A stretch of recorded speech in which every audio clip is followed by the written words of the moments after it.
TV Araguaia apresenta Agro em Destaque. Olá, amigos e amigas produtores rurais do Tocantins e do Brasil.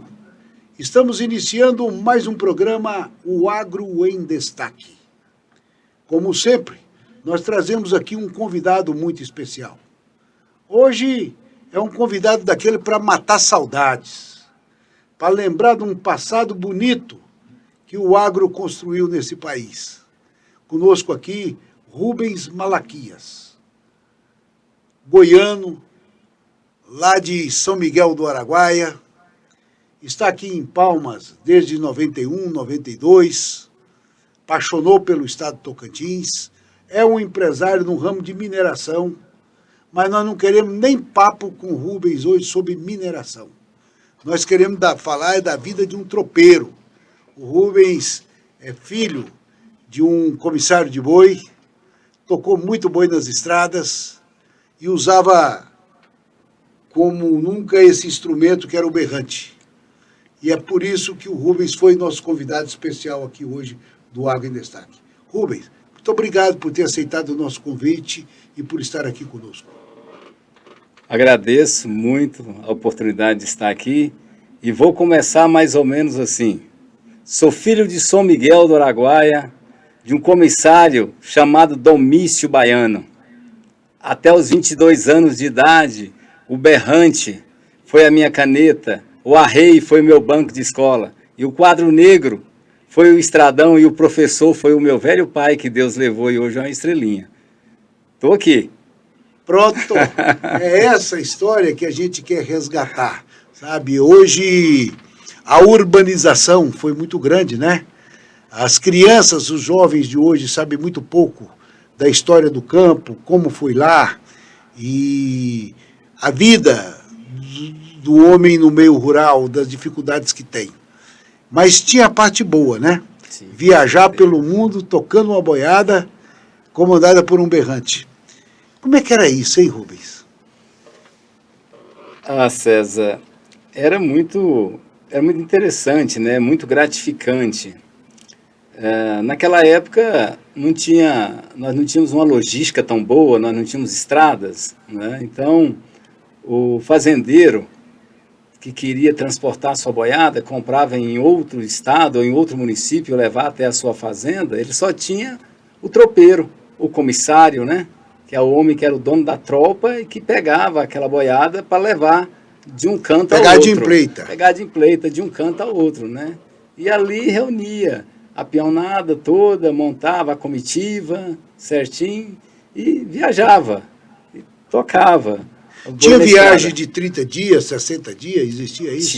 Tinha viagem, inclusive tem viagens que meu pai fez, uma das que ele fez com mais tempo, foi uma de se eu não me engano, 115 dias. E nessa viagem, vocês tem uma história interessante, que minha mãe tinha tido o Robson, que hoje é zootecnista ali na atividade, na Fazenda Barroca. Quando meu pai chegou, ele não conheceu meu pai, não aceitou. Foi confusão, passei a ter esse homem dentro de casa. E aquilo foi ali, meu pai chegou todo barbudo, né? E o menino estranhou, não quis o pai de jeito nenhum. Que então, legal. Assim, e nessa viagem que seu pai ia, você acompanhava? Meu pai falava o seguinte, que não gostaria que nós tivéssemos a vida que ele teve, no sentido do trabalho. Então, o que ele podia dar para nós era o estudo. Então, eu estudava, César, e esperava as minhas férias para ir encontrar com ele aonde ele estivesse. Então, o foco era esse. Então, Seu pai, manda a foto. Esse é seu pai? Esse é meu pai, aí quando eu fiz a 8ª série, né? Passando aí naquela época. Na época era o científico. Isso. Eu sou desse tempo. Olha aí, rapaz. Aí, essa foto era na fazendinha. Tinha uma fazendinha lá em São Miguel do Araguaia, numa região chamada de Cutia. Essa aí era a fazenda Duas Irmãs. E aquele rapaz lá de prontidão lá, de sentido lá, sou eu.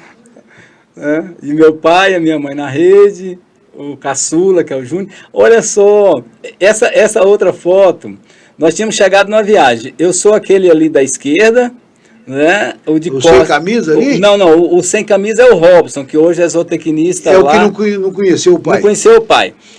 Eu sou aquele que está com a camisa, a calça, não dá para ver direitinho, mas eu sou da esquerda ali, né? A minha irmã Luísa e a minha irmã Lila. Nessa época ainda não tinha o Júnior, né? Que é o caçula. Todos vivos, os irmãos? Glória a Deus, todos vivos. Sua mãe é viva? Minha mãe é viva e meu pai, Deus levou, dia 11, fez 9 anos. Meu pai faleceu. Mas você tem muito orgulho dele, né? Ah, tem demais, você é doido, pelo amor de Deus. Eu falo que... Falar do meu pai não é fácil não, César. Você está me pegando. Não, eu te falo assim porque brincadeira. A gente conhece a pessoa quando ele valoriza a família. Mas... Né? E você fácil, valoriza não. a família. Não é Então fácil. isso é muito importante. Dele. Mas vamos lá. Não quero também... quero te levar só as coisas boas. Naquela época, era boiada grande ou era... Como é que era? César, meu pai tocou muitas boiadas grandes. Interessante que... Boiada grande que você fala é quanto? 200 boi, 300? Não, 1000 boi para cima. 1000 boi para cima. E era interessante que não era todos os comissários que tinham experiência de tocar uma boiada grande. Porque para tocar uma boiada grande, às vezes você tinha que ter 2 comitivas. Porque a turma era muito grande e a carroça para levar as cordas, que era para fazer os currais de cordas, tinha que ter uma carroça específica para aquilo, só para levar o saco de corda, né? Então, meu pai, ele tocou uma boiada para o Xingu, ali para uma região chamada de... Ai, senhor, abaixo da BR-80, no sentido do Bang, eu esqueci o nome aqui, Rio Fontoura. Meu pai tocou quase 1.400 boi, numa bucha só. A palavra bucha, para o comissário e para o peão, ele sabe o que eu estou falando. Bucha é o conjunto, uma bucha só, né?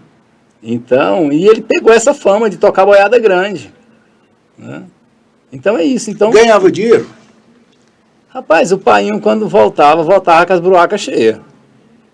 Ganhava um dinheirinho. A gente dava conta de comer uma rapadura a mais.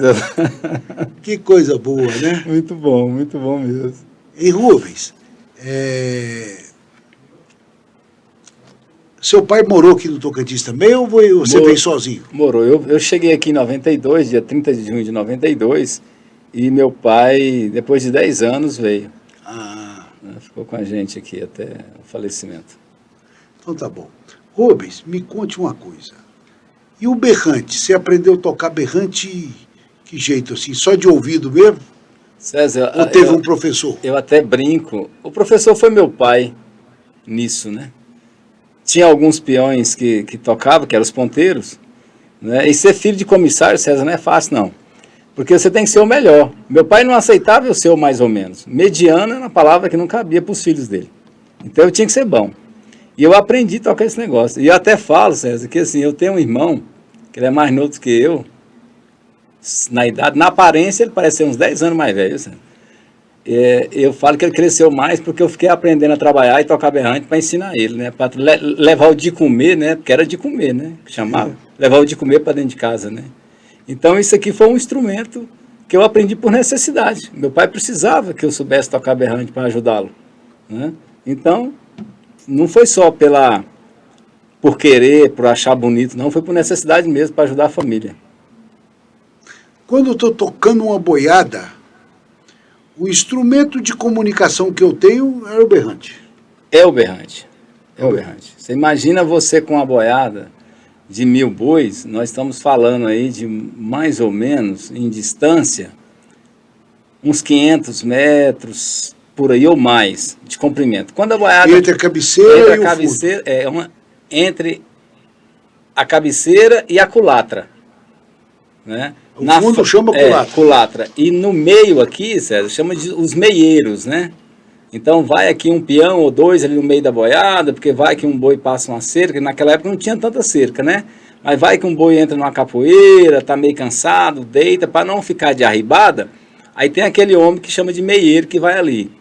E para você, para comunicar qualquer situação que esteja acontecendo, tanto na frente da boiada, quando você percebe algo, você tem que chamar pelo berrante. E aí tem uns toques, né? Que você chama aquela pessoa pedindo ajuda.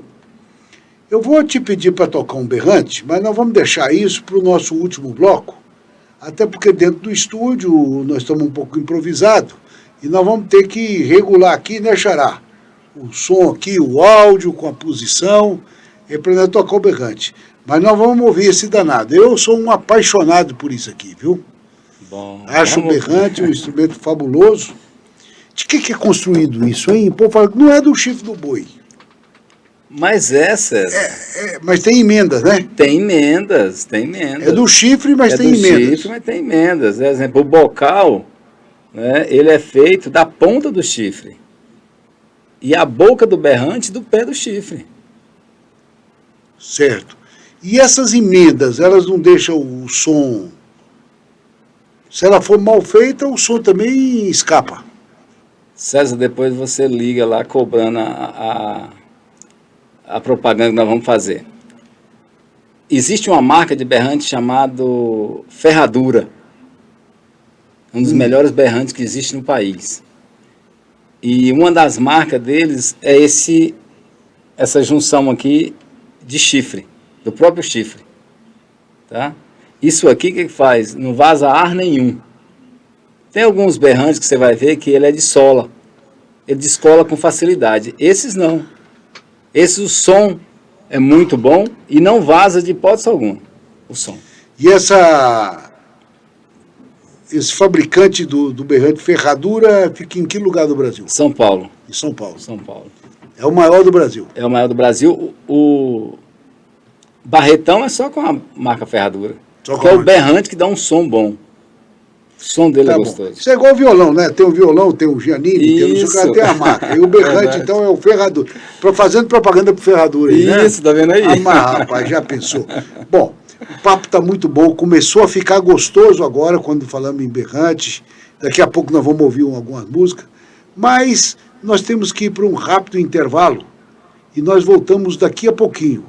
Não saia daí, porque o assunto é muito interessante. Agro em Destaque.